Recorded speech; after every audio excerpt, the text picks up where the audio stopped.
There is a place that is spoken about only in whispers, a dark area that spawns the beginnings of urban legends, a place where anything can happen and usually does. During the light of day, it hides just outside of view, but when the sun goes down, spirits, creatures of the night, roam free, and things do go bump in the night. It is in every state and every country, and there is no escaping it, no matter how safe you feel behind your locked doors and latched windows. So we invite you to turn down the lights and turn up your radio while we join Dave Schrader and Tim Dennis, your hosts, on a journey into the darkness on the edge of town.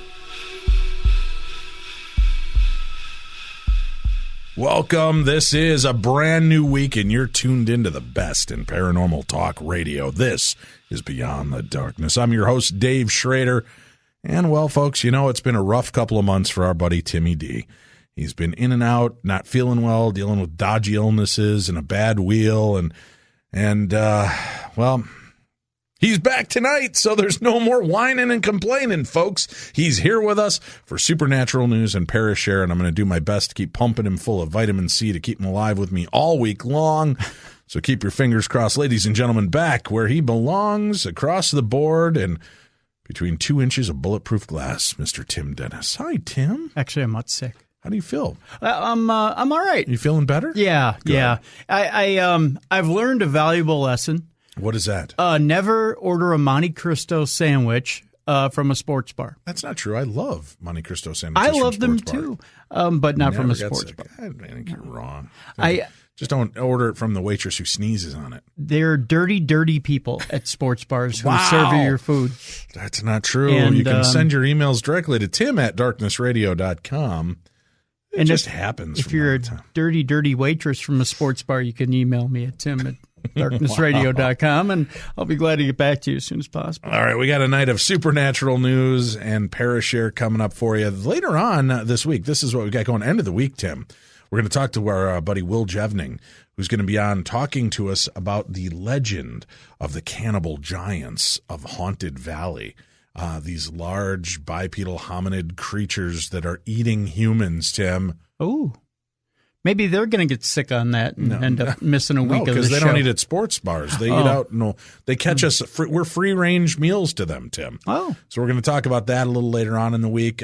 Also, Heather Dominguez and Sharon Milliman are going to join us. Sharon is a multiple near-death experiencer.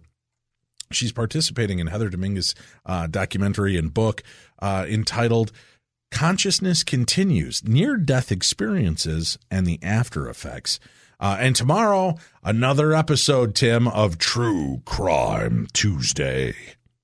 You like that? I do. It's back. Yeah. Here's what's going on, folks, just to give you a little enlightenment. They're testing the waters. And we're going to be back with True Crime Tuesday this week and next week. Then there'll be a few weeks off as they analyze the data. What that means is download it, share it with your friends and relatives, get as many episodes in the hands of your friends and relatives, download it as possible. So that way they see True Crime Tuesday is wanted, needed, and loved. So just keep doing what you're doing. Download the show. Let them know you love True Crime Tuesday. And we may be able to add a 6th episode every week, Tim. A 6th episode? They'll get Monday through Friday of the best in paranormal talk radio with Beyond the Darkness. And every Tuesday, there may be a bonus episode, True Crime Tuesday. How exciting is that? Very. So we'll be back on True Crime Tuesday tomorrow. Alan Warren, our guest, Above Suspicion, the true story of serial killer Russell Williams. It is a twisted tale. And then we're back with Dumb Crimes and Stupid Criminals tomorrow night and have a little fun with those stories. But let's get into the news of the strange and supernatural that has taken place in the last week since you were gone, Tim. Where shall we begin tonight's journey? You know, I'm tempted, Dave. I'm tempted to start with a popular Hollywood star. Okay. But I'm going to leave that for a couple of stories from now. Oh, all right. I want to start with Sasquatch, Dave. You do? I do. All right. We're going to be talking about some of that later on this week. What have you got? Yeah.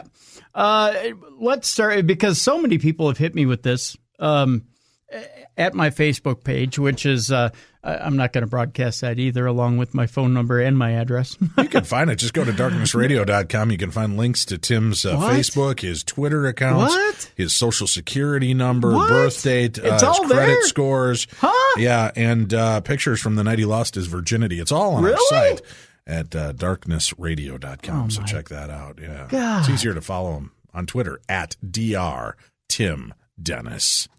All right, so I can't hide anymore. No, why should you? We're going to go to Moscow, Idaho, Dave. Where Das Vidonia, my friend. I know, right? Those commies. Here's a potato. That was almost very not Moscowian. It was Russian and Idahoian. Well, yeah. Idahoian? Is that Idahoian. Thing? Well, I was a Hoian at one time, and then I found Jesus. He was behind the couch the entire time. What's going on in Moscow, Idaho? A northern Idaho woman told police she crashed into a deer because she was distracted by a Sasquatch in her rear view mirror. Wow. Yeah. What, was he pulling a magic mic out there? Yeah, he was actually. She's booking along. She's like, wow. She's checking him out, shaking his groove thing. And he's not only a Bigfoot, he's a big Wow. What, do they show a picture of him? No. Oh. The Moscow Pullman Daily News, quite the reputable news source if you've ever read it, reports the 50-year-old Tensed woman. She's tensed, evidently, because she's seen Bigfoot and what he's packing. Was driving south on U.S. Highway 95 on Wednesday when she struck a deer near Potlatch. The woman told Benoit County Sheriff's officials that she saw a Sasquatch chasing a deer on the side of the road while driving. Evidently, this was enough to make her even more tensed. Come here, I want to hug you. Come here, I want to hug you. She says Bigfoot chasing a deer. At that point, she just melted down, Dave. She had enough. Enough is enough, and it's time for a change, she said. She says she checked one of her mirrors to get a second look because she just couldn't believe it. And when she looked up, the deer ran in front of her. Ooh. Sheriff's officials marked the incident as a vehicle versus deer collision, but did not report any evidence of Bigfoot. Why? Why? Because evidently, to them, Bigfoot's not real. Is that what it came down to, or was it just there was no evidence that Bigfoot was there? There's no evidence. Why would she lie about that? I mean, people hit deer all the time. Deer's got it coming. Yeah, suicidal bastards running out into traffic. Rats with horns. Yeah, but come here, I want to hug you. Evidently, no evidence of Bigfoot. So no, I wouldn't expect the cops are like, he's know stealthy. What? He's a ninja furry forest friend. We're just going to call this what it is. So deer crash. Did it get her out of trouble or no? No. Did it get her a breathalyzer test? You know what it got her? What? Plenty of deer steaks and chops. That's what it got her. Deer steaks and chops. After they processed the deer. Okay.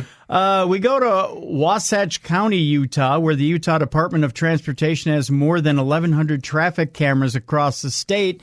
Why is that impressive, you may ask? Why is that impressive? Well, with that many, the cameras are bound to capture something strange on video from time to time. The latest mystery is a figure recorded on part of the Soldier Summit mountain pass in Wasatch County. Okay. It's a grainy photo, Dave. What a surprise. Surprise. Right. But they don't know if it's a ghost, a Bigfoot, or a wayward traveler. Yeah. The Utah DOT has its own Twitter site at Utah DOT. And you know me. Yeah, exactly. And they tweeted this week, we have 1,150 traffic cams throughout the state. Sometimes they catch some unusual things. Check out this image caught on Soldier Summit. And they have a faraway shot, and then they have a close-up shot. And it's grainy, and it's ghosty, and they want your opinion. So, again, if you're on Twitter, at Utah DOT. Sounds like Frosted Flakes. It's grainy, it's ghosty, it's great. But check it out, and then let the Utah DOT know what you think. Yeah, what do you think of it? I think they've got a faulty camera. Really? A mosquito or something flying in front of the camera lens? It just looks like they need to upgrade their cameras. They've got this thing called HD now. That's expensive. So. Yeah, well, they might want one up on Soldier Summit. All right. I'm just saying. Does it look like a creature crossing the road? It looks more like a ghost. Oh. Just a ghost, Dave, and it's just kind of floating there. All right, Scoob. Yeah. All right. NASA is going to visit Jupiter's moon Europa to search for alien life. You know why? Because they think there's alien life? Well, there's that. Okay. Because I went with the obvious low-hanging fruit on that one. Yeah. Because we need stuff to spend money on, I guess. Yeah. NASA is planning to send a mission to one of Jupiter's mysterious moons to see if it holds alien life. Researchers believe that the icy moon of Europa may be the most likely spot to find life within our solar system. The American Space Agency, as opposed to the, Turkish Space Agency. Can we send Brian Boitano since it's an icy moon? Wasn't he the skater? Well, yeah, but he's Canadian, Dave. So? That's what it's Brian even better. Boitano would do. Yeah. Yeah, it's very South Park of you. Mm-hmm. The American Space Agency plans to launch 2 European clippers in their probes to examine the moon starting in 2022, so not anytime soon. Earlier this week, NASA revealed that it had discovered 2 small breaks in the Mars Curiosity rover's wheels. Nothing that you can get fixed at Midas, Dave. Is it up on blocks? It is, yeah. Little Martians have gone out and stolen the rims they have, lifted the wheels. Yeah, unfortunately, nothing can be done now. It's in a bad neighborhood on Mars. Yeah. So bet you didn't know there was bad neighborhoods. I do. Neighborhoods I in do. Mars. So there's a couple of breaks. How did that happen? You think just from exposure and potholes? Yeah, potholes on the Mars surface, and evidently not enough money in the Mars budget, Dave, to fix the potholes. Tires Plus, discount tires. There's always a good deal. Yeah, there is. Yeah. Is that a commercial that we should be running? No. Okay. All right. You're right. I don't know. I've been gone for a week. I need to be filled in on these things. No. Okay. The Europa mission's Clipper moniker harks back to the Clipper ships that sailed across the Earth's oceans in the 19th century. On the Great Lake they call Gitchagumi. And which were renowned for their swiftness. Swiftness, Dave. So they're going to send a couple of Clippers to Europa. Yeah, not the L.A. Clippers because they can't really achieve anything. No. And you don't want to send them up there. Scheduled to launch in 2022, Dave. The first probe will perform a flyby of the icy moon. Mm-hmm. During each orbit, the spacecraft spends only a short time within the challenging radiation environment near Europa. It speeds past, gathers a huge amount of science data, and then sails on out of there, said Robert Pappalardo. What kind of science data can you get from a picture? Yeah, looks like an ice planet to me. All right. Anatomy data? I don't believe so. Robert Pappalardo is the Europa Clipper project scientist at NASA, in case you were wondering. That's tough to say 5 times fast. It is. A second probe in the form of a robotic lander will then follow on several years later. Why? Oh, damn it. I'll be dead by this time. The next one is until 2022, and they got to wait several years later. That's 2029, man. I'll be up in my almost 70s. In 2029? I don't know. Sounds like a far away from now, doesn't it? I think that's curious math there. That's what I think. Europa, which is slightly smaller than Earth's own moon, has a liquid ocean. I almost said liquid cream center there for some reason. Has a liquid ocean lurking below its icy surface, which means it's good for ice fishing, Dave. I see. Large dark streaks on its surface are actually massive. Are they filmed with creamy nougat? Yes. It's actually like a Cadbury cream egg. I'll take it. Yeah. Large dark streaks on its surface are actually massive cracks in the ice, believe it or not, there on Europa. How do we know this? Because we haven't been up there with a probe or anything. We're just guessing. No, I think we've done a couple of flybys. Oh, okay. I don't know. I'm just guessing. The fact that there's liquid water underneath the surface, which we know from previous missions. Oh, there's been previous missions. In particular from the magnetosphere, or magnetometer either. Magnetometer observations. I'm just going to stop reading now. Made the Galileo spacecraft as it flew past in the 1990s. I almost said 1900s there for some reason. Makes it one of the most exciting potential targets to look for life. Professor Andrew Coates, not Oates. Right. I got Hall & Oates on the brain for some reason. They're going to hear that. They're going to be here in May, by the way. Man-eater. I'm excited. That's one of us. of UCL's Mullard. This is really small writing. Mullard Space Science Laboratory told the BBC the Clipper will carry 9 scientific instruments to search for signs of life, including a camera and a radar, not Radar O'Reilly, he's passed away, unfortunately, that can penetrate the ice. We really are trying to get at Europa's potential habitability, the ingredients for life, water, and whether there's chemical energy for life, Dr. Papalardo told the BBC in a statement. Didn't they just say that it's surrounded by a lot of nasty radiation? Yeah, there's something like that. What kind of life is going on up there? The Incredible Hulk. Yeah. All right. Gamma radiation, Dave. It's the Hulk and She-Hulk. Doom. And Rick Jones. Those are the only people living up there on Europa. Mm-hmm. Yeah. Okay. We continue on. An astronaut who walked on the moon has made an incredible alien revelation, Dave. What? The 4th man to set foot on the moon has opened up about aliens and what he saw. 85-year-old Alan Bean, not Mr. Bean, because I don't know if I'd believe his alien revelation. No, but it'd be a fun movie to see Mr. Bean go to the moon. It would be.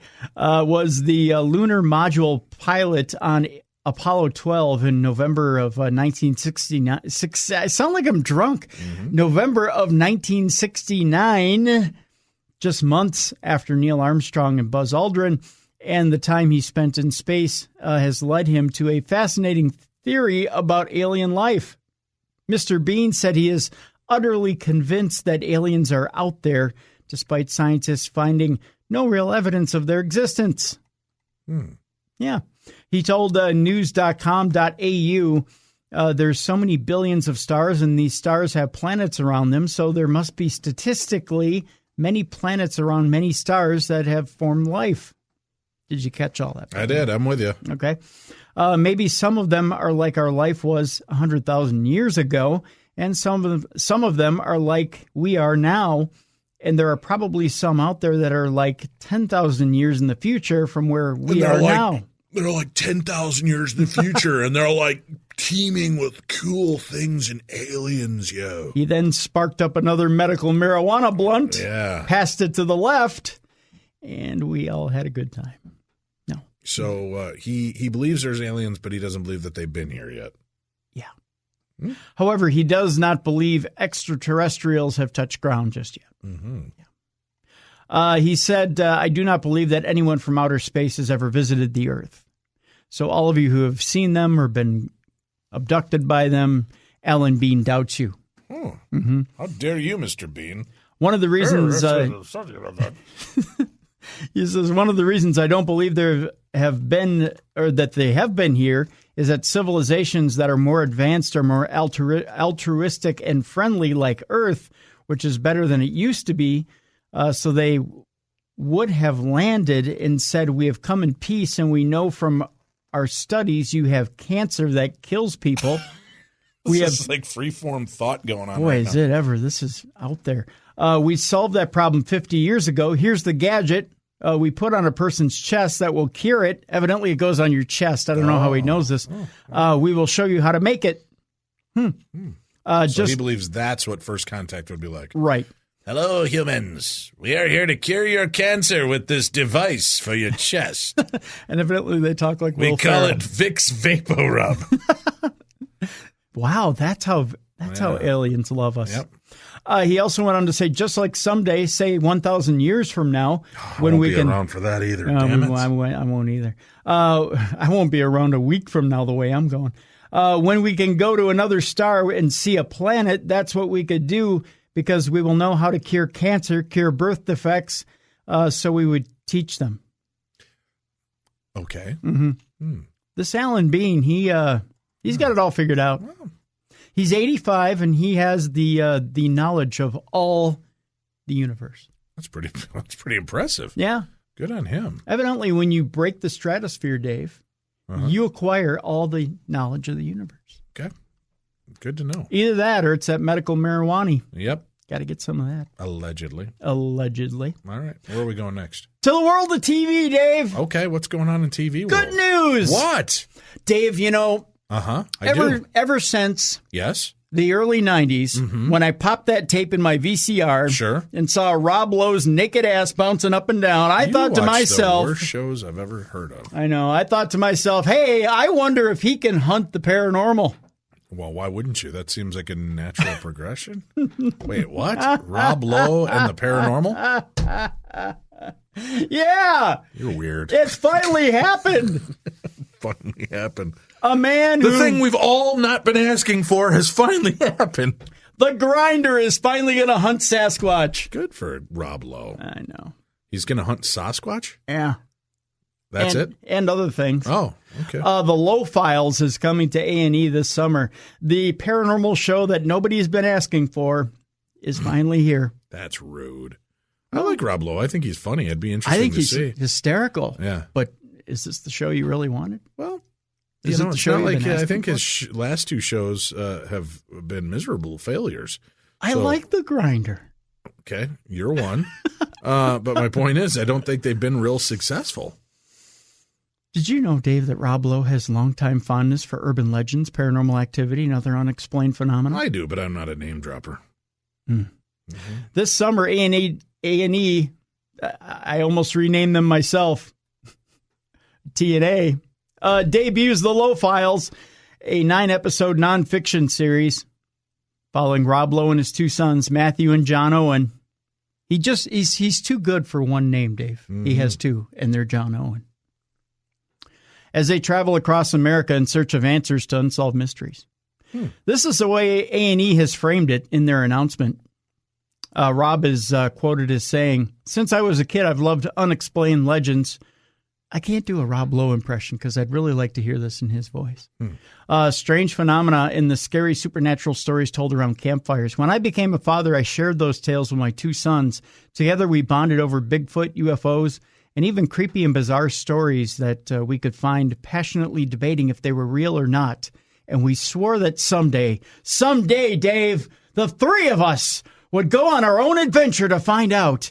And that day, by God, that day has come. At least be proactive about it. I give him credit. Yeah.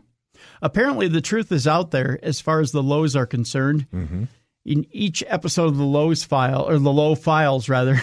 I'm holding out for the special episode when Chad Lowe visits. Oh, I know, right? A very special episode. Yes. It's Father, Uncle, and Sons. Yeah, when they're trying to get Sasquatch off the speed pills or something. And a very special episode, Sasquatch is hooked. I'm so excited. I'm so excited. Oh, I'm so scared. Throw the jerky at him and take the pills away. Wow. Each that doesn't sound you mean right beef either. jerky? I thought you meant Rob Lowe. No. Okay.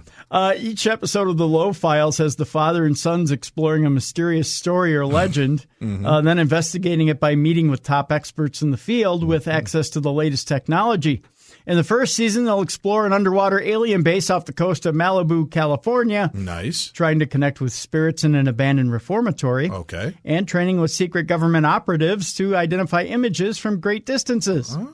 Are they really that secret if he's working with them? No, not really. And maybe they can eventually solve the mystery of why the Grinder was canceled. Thanks. Because I would like to know that. I don't even know where to begin with that one. Fred Savage is out of a job, Dave. No, he's not. He's directing some new game show I just read. Is he? Yeah. Well, thank God for that. All right. Well, then that mystery's solved. Yeah. I'm happy. Speaking of mysteries, when I was recording an episode last week, Tim. Yeah. While you were gone, I had a very strange experience. I saw that. Yeah. I was watching. Normally, we don't do these video Skype conversations. We just talk through Skype and we don't video one another. Right. But MJ Myers and I were actually video interviewing. Yeah. And I would notice in the reflection of her glasses, things were moving. And I'm like, wow, that looks bizarre. And near the end of the show, I whipped it out, my camera. And I put it up and I started to tell her kind of what I was experiencing and I videotaped it. Okay. And there was some weird stuff going on. It was weird. And at one point, I'm trying to direct her to change the position of her head because I'm looking for, what might be making these anomalies. And at one point, she moves her head, and as she does, there looks like this face appears right in front, like in front of her glasses and in front of the camera. Yeah. It was really a bizarre moment. Now, I've had some people break the video down. Some believe it is definitely paranormal. Some have seen multiple different faces. It very well could be a distorted refraction because you can see my image on the screen. Okay. And this could just be a distorted refraction off of her glasses of that same image. But I'm not 100% certain. It is weird. But there are multiple things. And I saw it fleeting live action. So I wasn't able to give you an exact account of what was going on. I just, like I said, thought I saw something. Yeah. So I'm still out. Jury's still out on it, but you can check it out. We still have that video right on our front page at darknessradio.com. Darknessradio.com. Just click on that little video button and watch it. We'll probably take that down by the end of this week, but I wanted to make mention to that. And I'm enjoying all of the compelling theories. Yeah. And some people have got some really good screen captures of the weirdness going on. Really? So go check it out. Yeah. Nice. Mm-hmm. Nice. The creators of Paranormal Activity, Dave, are making a terrifying new series. Really? And we want to tell you about it. Okay. In 2016, fans of horror and suspense had their pick of series full of exorcisms. You had Outcast, The Exorcist.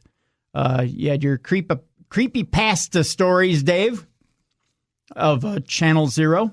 Oh, I just went through puberty there. Pardon me. And the return of American Horror Story. It was the same on the big screen, and it doesn't seem like Hollywood is even close to slowing down on horror film productions. And now, even more good news, it sounds like the makers of Paranormal Activity are developing a new series based on paranormal activities that have been kept secret for decades. The series is going to be called Phenomena. Phenomena. Sorry, I can't resist. And will be based on the book Phenomena, the secret history of the U.S. government's investigations into extrasensory perception and psychokinesis. Because evidently the book title can't be long enough. The book is a collection of years of research carried out by journalist Annie Jacobson, who was a finalist for the Pulitzer Prize in 2016. Jacobson is mostly known for her work on the mysterious Area 51, which she summarized in her book, Area 51, An Uncensored History of America's Top Secret Military Base. Again, another long book title. In Phenomena, Jacobson investigates the top secret research and psychological experiments the U.S. government, Army, and CIA did on human guinea pigs. I'm thinking of what a human and a guinea pig look like if they mated. Ew. In writing the book, Jacobson pulled information from documents that were eventually made public, and she gathered testimony from over 50 people involved in the testing. The book focuses primarily on experiments that were designated to study our brain's capacity for extrasensory perception like telepathy, clairvoyance, clairaudience, retrocognition, and prescience? Prescience. I like prescience. I know it's prescience. Don't email me. And, of course, near-death experiences are also included, which is a theme that already appeared on Netflix in the amazing series The OA. Did you see that series? I've got it, but I have not actually watched it yet. Okay. Mm-hmm. Jacobson's book, published via Little Brown and Company, doesn't come out until March 28th of 2017. Oh, by the way, it's out. Mm-hmm. Yeah. Well, not yet, but it's coming out, isn't it? Yeah. Yeah. March 28th, 2017. Yeah, that's Tuesday. Yeah, that's tomorrow. Yeah. Yeah. That's tomorrow. Yeah. Yeah. However, Blumhouse Productions already working on adapting a script for television. Why? Because they're quick. Mm-hmm. Mm-hmm. Blumhouse is a production company who brought us the terrifying Paranormal Activity, Insidious, and the Purge sagas. For the current project, they're collaborating with Amblin Entertainment. The two companies have already worked together in 2012 for the show The River on ABC. For now, Phenomena hasn't been picked up by any particular network. We also don't know whether it will be presented as a cereal or even as an oatmeal, Dave. You okay over there? I'm not looking forward to that series. There's nothing compelling in that to me. Okay. Maybe I'm wrong. No.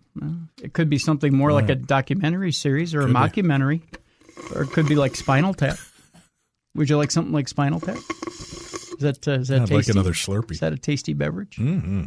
What are you drinking over there? Nothing now. Didn't you hear? It's empty. Oh, it's empty. Yeah, see? All right. I'll move on. Okay, I'll move on already. Right, about time. Jeez. I don't know how many times the guy's got to ask you. Let's talk about my stones, Dave. What? My rocks, my huevos, No. No? No. You want to talk about stones? Okay, what have you got? The mysterious living stones of Romania, Dave. You've been there. You've been to that country. I have. Didn't you see these stones? I have not. These big rocks? These big moving things? Not living, growing rocks, no. They grow, they move, they change. They're wonderful things. They're slinky. They're slinky for fun. It's a wonderful toy. You didn't see these things? Mm-mm. They're located in Romania, and this person who wrote this article found something that they say at first may seem impossible. Stones that are able to grow and move. They're referred to as travants, or curious stones, that have puzzled experts ever since their discovery. No one can say for sure how these stones grow or how they're able to move. They're actually, they look like big mushrooms when you take a look at them. Mm-hmm. Big, misshapen mushrooms. Even though many associate Romania as the country of Dracula, and some think of piles of bloodthirsty vampires, other creatures created by the imagination of Hollywood, this country is also home to one of the most mysterious objects on Earth, living stones. The enigmatic living stones can grow from a few millimeters to as large as 10 meters long. Stop me up! An American 10 meters is as big as 150 million feet wide. I don't think that's the conversion rate. That isn't? I'm pretty sure it's not. I don't know that weird measurement very well. No. Located near, I believe is it Kostesti? Well, yeah, it is. What? Is it? I don't know. Is that the name of the town? Listen, I've visited a few times. I don't remember all of the names of foreign towns and villages. You don't know that? Okay. Yeah. A small Romanian village, we'll call it. We find curious objects called travants. Travants is a Romanian geological term which simply means cemented sand. The name was introduced by the Romanian naturalist G.H.M. Mergosi in his work, The Tertiary in Oltenia. In 2004, what is that word? Museal Travantiler, or Travant's Museum Natural Reserve. I almost called it a traverse. It's a reserve. Was commissioned to protect the unusual geological creations. You can even plant a Travant in your garden if you'd like and wait for it to grow. Kind of like one of those, what do you call it, where you plant the seeds and then you water it and then it grows into a hair? Grows into hair? Yeah, like chia. Yeah, chia pet. It's been a long day, folks. Locals also refer to the mystery stones as the stones that grow, since after every rain, new formations rise up from the ground. This has led to the creation of countless myths. I want to make sure I say that correctly. Every time it rains, the dormant stones come to life and mysteriously start growing.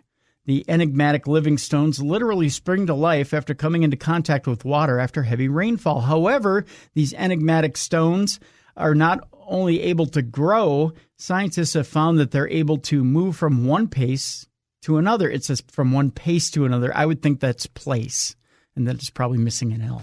Could be. Yeah. Scientists have yet to successfully explain how on earth this is possible, but according to the International Geological Congress, the kids call it the IGC, Dave, conducted in Oslo in 2008, Travanti were improperly considered as sandstone concretions. You know, if you cover up the concrete in there. Just saying. I apologize, folks. He's a big, dumb teenager. Some explanations for the stone's movement leans towards alternative explanations like weird magnetism, alien intervention, and strange energy vortexes or vortices. That's the correct term. In the region, many believe that the mysterious living rocks came into existence due to earthquakes, which rocked the region some 6 million years ago. Curiously, when scientists cut the stones in half, they found that the living stones consist of cemented sand and mineral salts, and observed strange rings like the ones you see when you cut a tree, which reveal their age. Also, when you cut them in half, Dave, you hear a lot of this. Oh, my God, that hurt! Really? Yeah. Have you heard the actual audio of that? I have, yeah. Mm-hmm. Yeah. How many drugs are you on today? A lot. I can tell. A lot. Yeah. I'm still recovering from foot surgery, Dave. Mm-hmm. Yeah. Mm-hmm. This has led many authors and experts to refer to these mysterious stones as inorganic forms of life, although the actual audio of being cut in half was like this. Stop, for the love of God!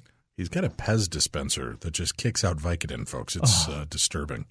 I tell you, I see so many colors right now, so many colors. As many authors indicate, Trevants tend to appear with smooth, edgeless shapes because they're smooth like that. They're cool like that. They're cool. Cylindrical, nodular, and spherical, Trevants develop inconsistent shapes as they grow and multiply due to irregular cement secretion. I think you're an idiot, Trevant. However, the living stones are not native to Romania. You can also find similar rocks in Russia, Kazakhstan, Czech Republic, and other places. Semi-dead stones are found in England, the U.S., and in New York City. One of them recently just had a baby at 73 years old. There you go. He's taking a pot shot at poor Mick. That's your story. All right, what else have you got for us? I got one more for you here. The ghost of a monk was captured on camera at a haunted pub. Because even in the afterlife, we all should have a good stiff drink. Okay. When a wooden cross was thrown across a room inside the 7th century Merry Monk pub in Bishop Auckland, almost as soon as a team of paranormal investigators got there, they knew they were in for a lively night. The evening saw the discovery of hot and cold spots, the sights and sounds of a mystery hound, and the capturing on camera of a ghostly monk who is said to have haunted his namesake building. The image, which is believed to show the monk eerily staring out into the darkness, was taken by specter detectors. That's the name of their group. Okay. That's so darn cute. Led by Elaine Kelly. Can you just imagine? Okay, you get this. Who is it? Specter detectors! Sorry. No, nobody's home. We're here to help. No, I'm waiting on pizza. Please move away. Specter detectors! Why do they say it like that? I don't know. Okay. The team set up cameras in order to record as much paranormal movement as possible in the pub, which has a recently discovered tunnel leading to Auckland Castle. Mrs. Kelly said, almost as soon as we got in there, a wooden cross was thrown from the mantelpiece across the room. We went into the cellar, and there was also a lot of hot and cold spots. It is highly unusual to have hot spots in a stone room like that. Unless you're working with hot stones and massage, then, you know, it's a party. I also felt a burning sensation on my face. That's what she said. Not that's what she said, but that's what she said. According to legend, a monk who roamed there was flogged and burned at the stake, which is not funny, by the way. And I think that was why I got that sensation. People who stayed in the pub claim to have heard Gregorian chanting. It is believed that the local monks brewed their alcohol in the cellar. I've drank about half of it so far in this broadcast. Then used the tunnel to transport it to the castle away from the public eye. It is also understood that the building was also used as an orphanage, and the monks would help to care for the children there, as well as showing the monk. I want to giggle every time I read their name. The Specter Detectors. Okay. I like it. I think it's actually a good name. That's what they used to use on the old Goober and the Ghost Chasers cartoon. I rest my case. They use their Specter detector. As well as showing the monk, the Specter Detectors managed to capture the image of a dog. I'm guessing it was Scooby-Doo. Mrs. Kelly, who carried out the investigation last weekend, claimed that the ghost hunters could also hear the sounds of barking and howling coming from the cellar. The 42-year-old added, "It was one of the most active nights I've ever done. We all had various personal experiences, including temperature fluctuations, feelings." Oh, they had feelings, Dave. Whoa, whoa, whoa. Feelings. So many drugs. We heard tap responses. Cocaine's a hell of a drug, kids. It is. I wonder if Rick James ever did Vicodin. And unusual drafts.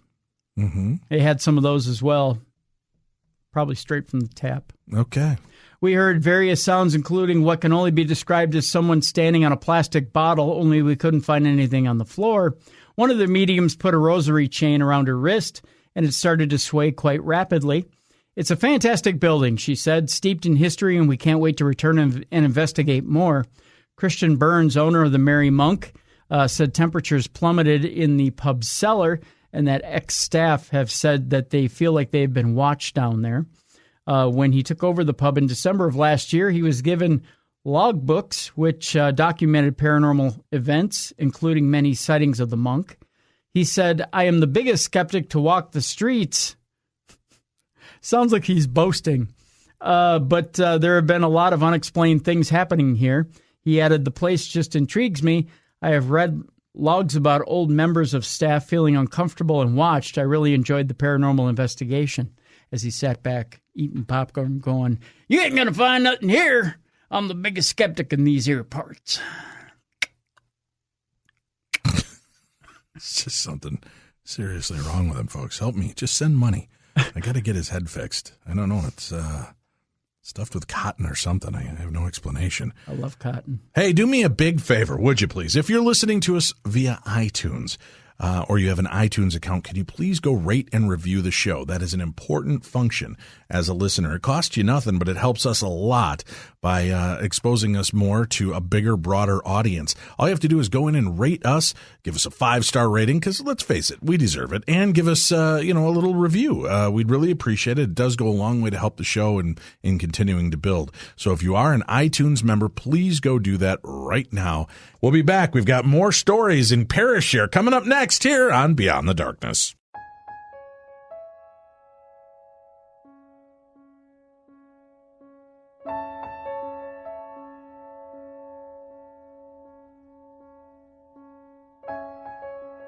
Beyond the Darkness.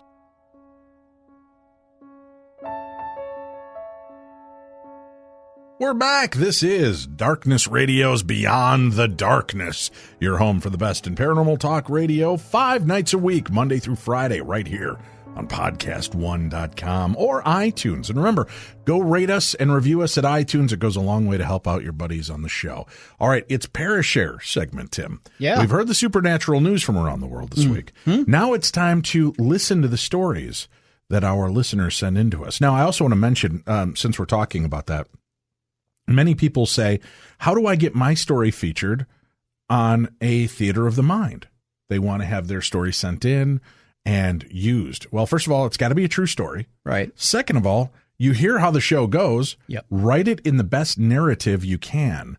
And I will do my best to reproduce it, and Tim will throw some sound effects behind it. And we are looking at the possibility of using a few other people to help us record these audio bits as well. So please let us know what your story is. You can email them to me at dave@darknessradio.com, whether it's just a regular story or one that you'd like us to feature on Theater of the Mind. I mean, we've used a lot of the stories from the past that they never said, you can feature this on Theater of the Mind, but they've sent us the story. Right. So I've been dipping through and trying to find cool and interesting stories, but not all of them are written in a narrative. So it's very hard to flesh them out. I've been lucky to find the stories we've found over the last 12 weeks. And as you're writing your tale to us, just keep in mind, the more descriptive you are, and that's a good way of putting it, the more descriptive you are, such as, instead of saying something like, and then the ghost just popped up in front of me. Right. If you're more descriptive as to what it felt like, if you can compare it to something, what the sounds were, what the smells, something like that, just to give us some background.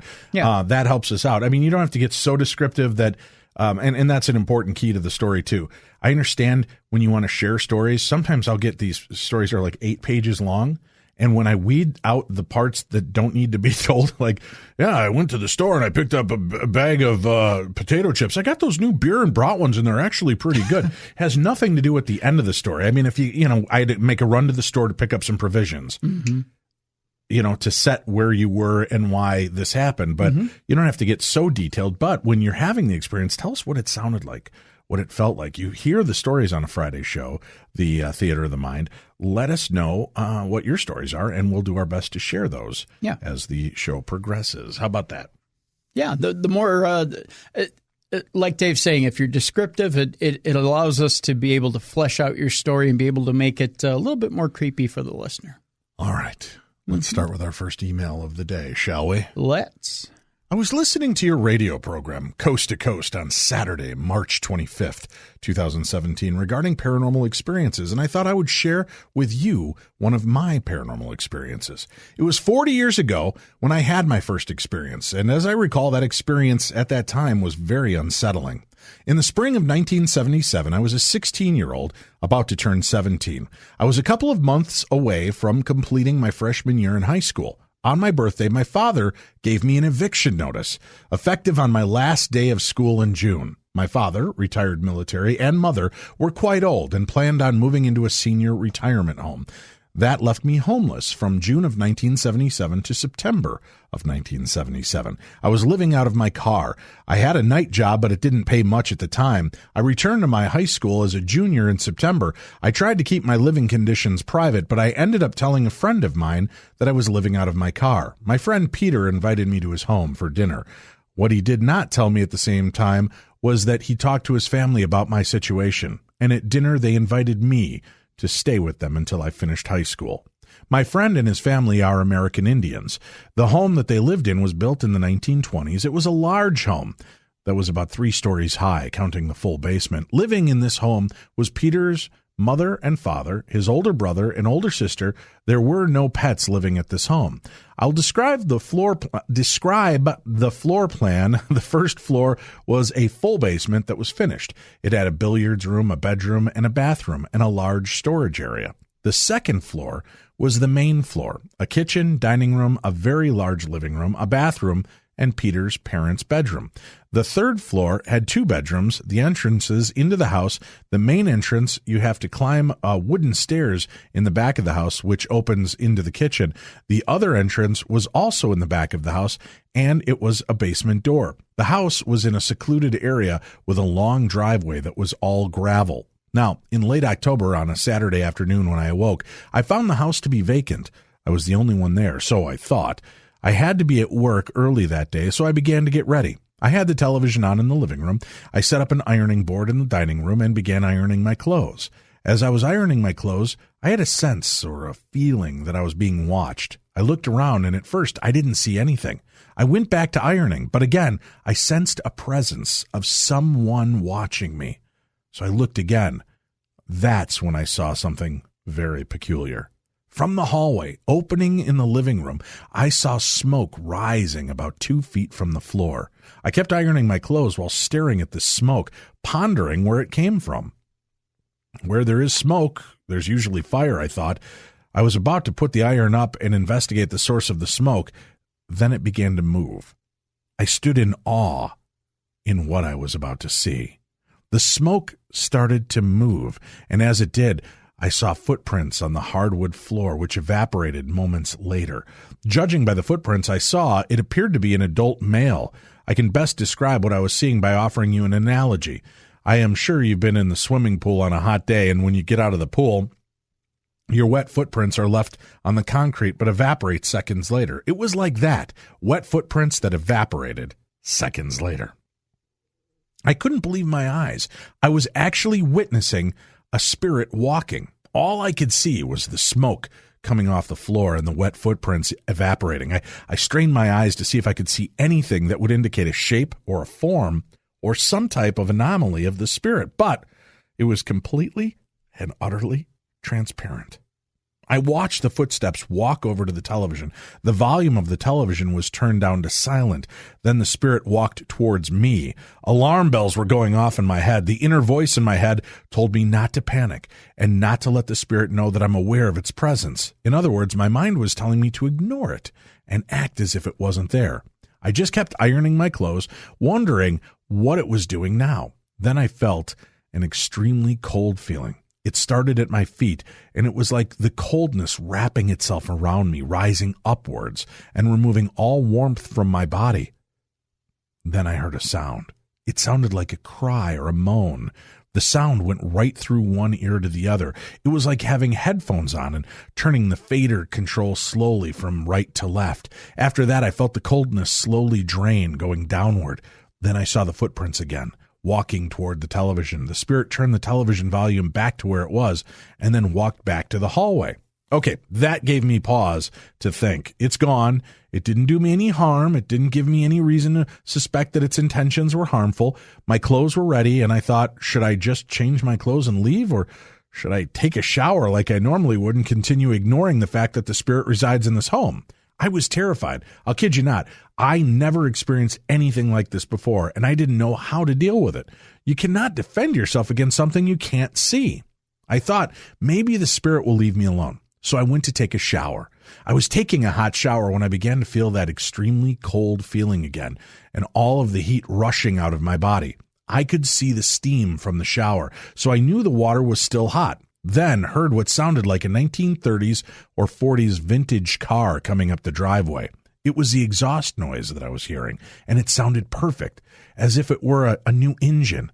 But what I didn't hear was the sound of the gravel being crushed aside. I decided to open the shower curtain and look out the bathroom window. As I did, the car noise suddenly stopped, and I began to feel the coldness leaving my body and the warmth returning.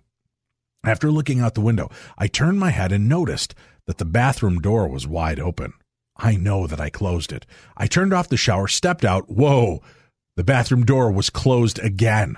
I was now in full panic mode. I put on my pants, grabbed my shirt, socks, and shoes, and rushed out the kitchen door and down the driveway and out to the main road, which was about a block away. Once there, I began to put my clothes on. As I was putting on my clothes, Peter's parents just turned into the driveway, stopped, and asked me, "What's wrong?" And before I could answer, Peter's father said, "Wait, let me guess. You heard something that sounded like a cry?" When he said that, I was shocked. He said for me to get in the car, that they would tell me about the spirit in their house at dinner time. I was supposed to go to work that night, but I decided to call in because I wanted to know what the heck was going on. I never got the chance to tell them what happened to me. They were too busy telling me their stories. They did tell me that they didn't tell me about the spirit because they didn't want me to think they were crazy, and they thought that I might not have an encounter. But looking back on it, I now remember they were convincing that a small child must have died in the house, or they were convinced that a small child must have died in the house and was periodically causing mischief. But I knew it was not a small child. Judging by the footprints, it was a full adult male. I couldn't sleep in that house without having a light on, and I fought sleep as I felt like I was in danger. But it didn't seem to faze Peter's family. Things seemed to settle down for a week, and then one night we were awoken by what sounded like staggering on the stairwell. A real loud ruckus was going on. Peter and I looked out of his bedroom door and down the hallway. The stairway veered to the right from there. Peter's sister opened her door to look down the hallway as well. Finally, Peter went down the hall, looked down the stairway, and didn't see anything. He stood there for a few seconds and returned. He said, "I think it's over." Peter went back to bed while I stood guard most of the night. I simply was not getting any sleep in that house. A couple of weeks went by without incident. Things were starting to get back to normal for me. It was a Friday night, and the whole family spent the evening watching a movie. Peter's parents went to bed, then his brother, then Peter went to bed, leaving his sister and myself still watching television. It was only 10 p.m. when there was a knock at the back door. I do not know why, but I told his sister that I'll go see who it is. I went to the kitchen, opened the door, and there was nobody there. I closed the door, and no sooner did I close the door, there was kind of a violent bang against the door window, as though someone had just thrust the palm of their hand against the window. My inner voice was telling me to turn my head and that there is something there. It kept telling me, but I could not dig up the courage to look at that door window. I just simply froze on the spot in terror. Peter's sister came into the kitchen, looked at me, and asked me what was wrong.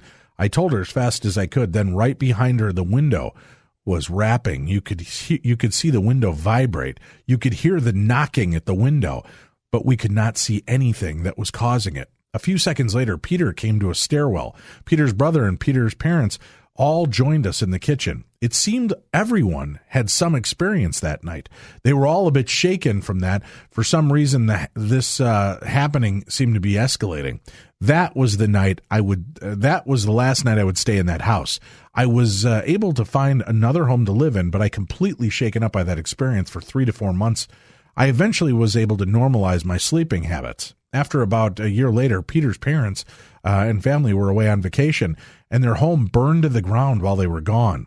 Through the years, I've had several paranormal experiences. Looking back at my experience, I think the spirit was trying to communicate with me. I lost a chance to learn who it was and why it hadn't moved on, but I always trust my inner sense, and at that time it was warning me of danger, so I heeded the advice. Growing up, I never went to church. I'm not a religious person. I've always believed in God, but I don't believe in ghosts. That is, until I had that experience. One thing I have learned, if a spirit is trying to communicate or make its presence known, it doesn't matter what time of day it is. It can be daylight hours or nighttime hours. And it seems like they wait until you're alone or with only one or two others. I don't think it's normal for a ghost to make their presence known to large groups of people. Why some people have experiences and others don't, I don't have a clue to that question. But I will say in my case, I seem to sense and become aware when something's wrong, if I'm in danger, or if someone is staring at me. And some people are just not attuned about their surroundings. Their minds are usually preoccupied with other things. Hope you enjoyed my story. Respectfully, that comes from Stephen in Renton, Washington. Yeah, that was a great story, Stephen. Yeah. I don't know, Tim, would you be that calm if you're standing there and all of a sudden you see this pillar of black smoke come up and footprints moving across the floor towards you? I don't know how calm I'd be, to be honest with you. You say, oh, well, okay, I'm just going to ignore it like it's not there. Yet it walked up and turned the volume down. So at that point, you can't ignore that the TV volume just dropped. Right. And then all of a sudden, you're ironing your clothes and you start to feel it wrap around you. I'd definitely be very unnerved, that's for sure. Yeah. No muy bueno, my friend. No muy bueno. Let's see here. We've got, Dear Dave and Tim, my name is Julia, and I have a few experiences I would like to share. Growing up, my house was always known as the haunted house to my friends. I lived there with my mom, dad, and two big brothers. My friends were always scared to stay the night, but it was also a thrill for them. Almost everything would happen at night. First, I'll tell you about the Shadow Man. At my parents' house, where I grew up, there's a long ramp that led to the front door. There's a very large living room window in front of it. At night, you could sometimes see a dark figure walk up the ramp to the front door, and you would hear someone knocking. It's not in your head because even the dogs would run to the front door. But if you would go to the front door and open it, there would be no one there. As kids, my oldest brother and I used to play a game where we would roll a ball back and forth down the hallway. A few times when no one was down at the end of the hallway, the ball would just come rolling back. But I wouldn't roll it back right away. It would be a few minutes later. Also at night, you would hear footsteps walking up and down the hallway. My mother one time got up in the middle of the night and went to the kitchen for something. She discovered all the cupboard doors were wide open. She asked all of us whether or not we were up in the middle of the night. And of course, we said no. My mother would also say she would wake up to something playing with her hair or trying to tickle her feet at night while in bed. My room was the most scary in the house. I remember being really young, maybe 4 or 5, and seeing glowing orange or red eyes staring at me from the top shelf of my closet. I would sometimes hide under my blanket or run to my parents' room and sleep in their bed. Things started to escalate as I got older. As a teen, I would see shadow figures in my room and wake up to someone standing over me. I got used to it. I would just roll right back over and go back to sleep. Now, when my friends stayed over, they would stay in my room with me. They said they always felt a really creepy feeling in the room. One time, me and one of my friends decided to try to record a conversation with whatever was in the room. She took out her cell phone and started audio recording. We asked a bunch of questions, played the recording back, and didn't get anything. So then we had the idea of leaving the phone to record as long as it could while we went to sleep in the living room. The next morning, when we got up and went to my room, the phone was no longer on my bed. Somehow it ended up on the floor. When we played back the audio at first, there's nothing. And then about 10 minutes or so in, you could hear movement, like rustling on my bed. Then some inaudible mumbling. After a second of silence, you could hear the phone hit the floor, and that was it. After that, the rest of the recording was silent. I do have more experiences with the paranormal that I'll share with you at a later time. P.S. My husband and I love your show, and that comes from Julia. Thank you, Julia. You tease. Yeah, really. Whetting our appetite. Jeez. Well, those are some good stories. Let's see. This comes from Luke. Hi, Dave and Tim. Love the show.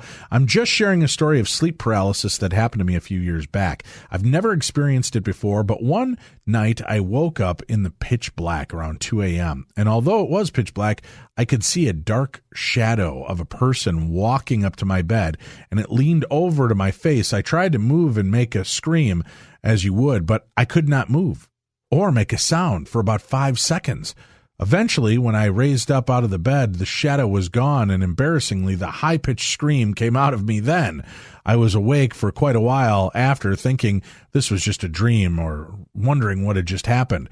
Reverting back to when I was a little boy and when I had trouble falling asleep, I would move my pillows to the other side of the bed and sleep facing the other way around. Well, that's what I did that night. I must have drifted off to sleep again, and around 4 a.m., but then woke up again to the same shadow walking towards my bed, but this time it walked to the other end of my bed where my head was. Again, not able to move or make any sound for a few seconds until it suddenly disappeared when it got close to my face. Twice in one night, and the fact that it walked towards me and also when I was laying on the other side of the bed, it came up to my face again makes me think I did not feel evil or anything. If this was panic, if I did not feel evil or anything, it was just the panic of not being able to move to make any noise that scared the bejesus out of me. Anyway, all the best. Keep up the good work, guys. From Luke in Surrey, England. Well, thank you, Luke in Surrey, England. I'll be out in England, Tim, twice this year. Yes, you will. August, our first wave British invasion tour. We're going to go out there. Neil Story, the historian and author, will be our official tour guide as we tour some of the most haunted and historic locations throughout England. We still have some seats available for that. Make sure you go sign up for it now. darknessevents.com. Tickets are on sale right now. We're already half sold out. Our second event, which is taking place in September, completely sold out in 18 hours. So we had to open up a second trip to accommodate all the people. So we've got that one about half sold out. We'd love to fill it up. So please go check it out. Have the adventure of a lifetime with me by going and signing up. darknessevents.com. There's payment plans available to make it easier for you as well. So check it out, darknessevents.com, and click on the banner for the England tour in August of 2017. All right. Hello, Dave and Tim. I've been listening to Beyond the Darkness and Darkness Radio since your appearance on Chris Jericho's podcast. Got to say, I love it. It's great entertainment. Anyway, on March 21st, there's a sound from 1945-ish on to about 20. Pretty weird when you work in a nursing home and hear noises like that, especially wearing earbuds. Anywho, now that you're found out what I do for a job, I have had one strange occurrence. One of my first few weeks here, I know there is a surplus of faces that I don't know. I saw a certain elderly gentleman on the third floor. Of course, I didn't pay much attention to just my normal hello, and that was it. A couple weeks afterward, one of the activities people came hanging pictures from a professional photographer, and I noticed the same guy. I mentioned it to one of my fellow maintenance men, and he told me that guy had passed away some 6 months ago. Come to find out, he did live on the third floor. Creepy. Now, I don't believe in much in ghosts per se, but I am fascinated by this all. The aides and nurses all say they've experienced bizarre occurrences. They say on the graveyard shift, they've seen residents strolling through the halls. One nurse said she heard a little girl laugh, which is hard because you have to be at about 55 to live here. Anyway, it would, if you'd like, I can ask my coworkers about everything to them. I don't know what that means. I guess maybe you want to have them share more of their stories. We'd love to hear them. And I'll type it from my computer since I'm on my phone. Anyway, keep up the great work. Thanks. P.S. Tim, you gotta no sell for your health issues. Make it look weak. This isn't Roman Reigns where he's gotta look really, really strong. Sorry for the bad wrestling joke. I don't get it. I don't know. Poorly written. I'm sorry. Huh. All right. Hi, Dave. I used to work at the how the hell do you say this? Sejdenum Roman Fort in Walson in the UK. Part of my job was to be in a costume as a Roman soldier and provide site tours for schools. After one tour, I asked a 7-year-old pupil what his favorite part of the tour was. He said, "That man on the horse over there," and pointed at the remains of the east gate of the fort. He gave me a perfect description of a 2nd century Roman cavalry soldier. I decided to follow this up and found that the east gate remains had at one point been removed from the fort site and displayed in the local park about a mile away before being returned to the fort site. Further research revealed part of the 1960s in the local newspaper about a young girl claiming or visiting the park with her grandmother. When asked if she had enjoyed her visit to the park, she told her grandmother that she just loved seeing the man on the horse and described the same Roman cavalryman. That's pretty cool. Yeah. Especially separated by all of those years. Hi, Dave and Tim. I wanted to send a quick note in response to the email about the listener who wrote in about her experience with a coworker that had black eyes for a moment. My mom mentioned to me once that she would experience something similar when she would meet or see someone. There were times she would briefly see their eyes go black. She said it was like a slow fill, and then she told me that she made a motion of her hand from the bottom of her eyes to the top. It was only for an instant and only one time per person, but she concluded that they had a darkness about them. So I wouldn't say that it would be like a BEK, black-eyed kid experience, and more like what the listener experienced. I've been a long-time listener and glad you and Tim are able to get more sleep and time with your families with this new podcast setup. All my best, and that comes from Rebecca Jones. Thank you, Rebecca Jones. Hi, Dave and Tim. Huge fan of the show. I got a story that you might find interesting. When I was young, around 6 or 7, I had a very weird experience in the house I grew up in. Actually, 2, but they happened in the same night. My mom told me later in life that my house my sister and I grew up in was haunted. She would tell me about doors slamming in the middle of the night when nobody was home, seeing shadow figures and things moving by themselves. When she was telling me this, I knew what I saw was no hallucination. One night, I woke up from a dead sleep and felt very afraid. For some reason, I don't know if I woke up from a bad dream or something, but all I can remember is the crazy fear I had. This first thing I did was to get up, go to my parents' room. To get in their bedroom from my room, you had to walk through the kitchen and down a long hallway, which at night was super dark, and you could not see the other end. So when I got to the other end of the kitchen, where I could see the hallway, I saw a glowing figure standing in the hallway. It was so bright, it illuminated the entire hallway. I sat there for a moment, total shock of what I was seeing. You could tell it was a human form, but I could not see any features, and it just hovered there looking at me. About this time, I started to snap out of it, out of my daze. It began to glide towards me. Oh my God, I never ran so fast in my life. Getting back to my bedroom, shut the door, and under the covers I went. All was quiet for a while, so I started to fall back asleep till I opened my eyes, and my room was, no joke, Dave, turned into a tropical rainforest. It sounds ridiculous, I know, but my room came to life. I could see trees and animals all over the walls. I could hear all the noises that you would hear if you were in the forest. Even remember it smelling like I was outside. It was the weirdest thing. The creepiest thing was when a little jungle boy appeared on the wall. It looked like he was hanging from a tree branch that magically appeared in my room. To this day, I can still hear him say, "Hey, Nick, want to play?" No crap. Just like Chucky says in the movie Child's Play. I didn't stay and talk. I got up, went to my parents' room, completely forgetting about the glowing figure I'd saw earlier. My parents got up with me and investigated the room. All was back to normal at that point.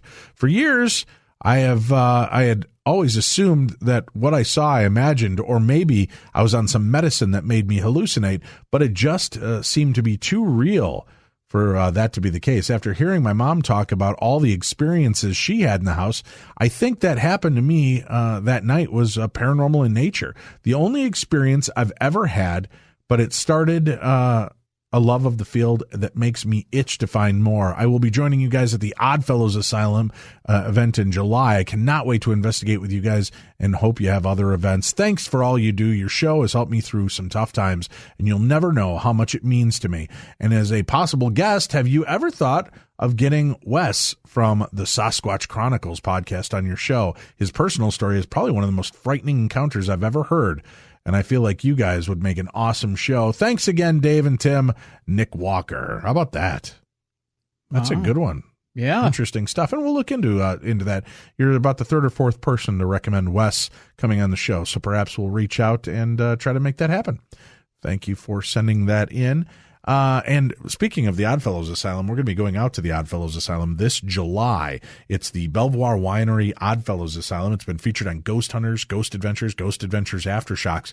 It is an amazing haunted and historic location and part of the Oddfellows, almost kind of like the Masons in a way. And there's a cemetery on site. There's the old hospital, nursing home, everything. It is really, really active with paranormal experiences. We've heard direct voice phenomena. We've caught things on video. We've caught things on audio recording. It's going to be astounding. I'll be out there with Bill Chappell and Chris Fleming for an entire weekend. You can come for one day or both, and you can get the 2 investigations and all the great talks. To get more information, check out darknessevents.com. Darknessevents.com, and you'll find all of the locations Tim and I will be throughout the year, including the Michigan Paracon and the return to Chicago for the Chicago Paracon. Those, I think, the only 2 this year that both of us will be at together. Yep. So check that out, and hopefully you'll join us and have a little bit of fun. I think we have time for one more story, Tim. All right. You ready for this? Yep. Hi, Dave and Tim. I've written to you several times, and this time is a mixture of a parashare and a question for the paranormal community. My husband and I have been into the paranormal field for a combined 15 years. We've recently taken about a 5-year hiatus from actively investigating. We will start visiting old ghost towns, and we still take an interest in the paranormal, but we haven't been part of a team or led a team in quite some time. This was due to a move and what we call visitors. My husband and I call the occurrences visitors because activity in whatever house or apartment we were living in at the time ramped up right before and after an investigation. It could be something simple as the energy feeding off in our home, seeing shadows out of the corner of our eyes, to actually having things thrown. Magnets would fly off the fridge, and I once had a Wii guitar thrown at me. The worst visitor was this large shadow man that used to stand in the doorway of where our master bath was. It would block out the light and from the windows and give me terrible nightmares. We were finally able to get rid of that after a trip to the Old Tool Hospital. That's a story for another time. I know, I'm a tease, but it's a super long story and had so many twists and turns, too much to explain through an email. Anyway, usually after some sage or frankincense in about a week, things would calm down. These visits pretty much stopped after actively investigating, and we would maybe get 1 or 2 visits a year. Nothing big. Lately, the visits have increased in number, and the feeling just feels darker, and I have no idea why. Right now, we are dealing with a visit from someone or something. Last week, my husband got up before me to hit the gym before work and heard what sounded like people moving around in the downstairs. He was so convinced that someone was in the house, he grabbed a baseball bat and yelled, "I'm going to call the police!" How I slept through this, I'll never know. He crept downstairs, scared poopless, and flipped on every light to discover nothing was amiss. It got to get out of the house from the downstairs, you'd have to go through the front door, which he would have seen, or the back door onto the patio, where you open up the back door. Our lovely alarm system starts beeping and says, "Back door open, back door open." He never heard that, and the alarm was still on when he went down there. He's like the Zach Baggins of the paranormal, not really afraid of much, so that freaked me out a little. I didn't think anything of it. In fact, the house hasn't been feeling off, or the dogs haven't been acting weird. This week, I was up before him and on my way to work, and I didn't hear anything downstairs. But when I came down the stairs, I was overcome with dread. It felt heavy. I went into the back of the house and felt like I was being watched. I actually walked backwards to the front door to leave. I was so frightened. Needless to say, this weekend we will be burning some sage. My husband always wants to know what comes through to visit, but I refuse to investigate my own house. Sorry for the length, but I was wondering if this is a common occurrence for those involved in the paranormal, and I'm wondering if any of the listeners who are currently investigating experience the same thing. And do you and Tim think we should break the recorder or shack hack? Thanks for listening. I'm so stoked that True Crime Tuesday is back. That comes from Christina. No, I don't think you have to break your recorders. I just wouldn't necessarily turn the light on for them in the house and let them know that you're willing to communicate there. Yeah. So that would be it. And have we encountered people that have had paranormal experiences after investigating? Yeah. Again, it's once you start kind of opening yourself up, it's like taking a magnet and rubbing it against a non-magnetic surface like a paper clip. Mm-hmm. Then you take that paper clip and put it against another magnet, and it suddenly draws it. You've magnetized it. Well, if you've gone in to a haunted location that had energy vibrating at this level and you're exposing yourself to it, you may just be kind of carrying that residual magnetism towards the paranormal, and that may be what draws it to you or allows other things around you to have energy to work off of. Much like Dave said, if you're open and you come home and you're open, or you're always open and you're drawing things to you at home, the fact that you've gotten out of the paranormal and you've noticed that the activity has ceased for the most part at home suggests that you've closed yourself down to it, and you've closed yourself off to the paranormal. It would back Dave's theory that, hey, you know what, you're not as open as you used to be to it, and it's kind of ceased for the time. You may still be seeing it here and there when you open yourselves up temporarily to it. But it seems to me that you're better off if you're not wanting to be exposed to it, to maybe leave it to the side for the time being and not exposing yourself to it. Yep, I agree. Well, that's it for tonight, kids. We're going to be back tomorrow. Alan Warren will be our guest as we return with more True Crime Tuesday. Above Suspicion, the true story of serial killer Russell Williams will be our topic. Plus, dumb crimes and stupid criminals. That's what's going on. Hey, I just hosted Coast to Coast over this last weekend, Tim. Yep. And we had a really great show. We talked to Carrie Poppy about her TED Talk and her strange experience with the supernatural.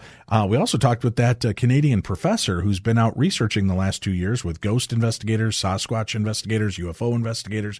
And we talked with him about his findings. If you'd like to hear that interview, you can go to coasttocoastam.com and become a Coast Insider. It's a 1-year subscription, gives you access to 5 years of past archives. So that means you can hear every show I've been a guest on and have guest hosted over the last 4 years. So go check it out. Again, that's at coasttocoastam.com, but I'll be hosting back on the show on April 8th. Speaking of which, our good friend George Norrie, the host of Coast to Coast during the week, has a great show lined up tonight. In the first half, journalist Annie Jacobson will share her research on how the U.S. government attempted to use ESP to locate hostages, fugitives, secret bases, downed fighter jets, divine other nations' secrets, and even to predict the future threats to national security. And in the second half of the show, Heather Ariel is the founder and CEO of Ariel's Astrology. She received her MFA from the Columbia University, where she was a presidential scholar. Her readings focus on personal, practical, and powerful ways astrology can help improve your daily life. So check out the best of Paranormal Talk Radio 5 nights a week here with Beyond the Darkness, and then check out the best in Overnight Talk Radio 7 nights a week on coasttocoastam.com. For Tim Dennis, I'm Dave Schrader. You've been listening to the best in Paranormal Talk Radio. This is Beyond the Darkness.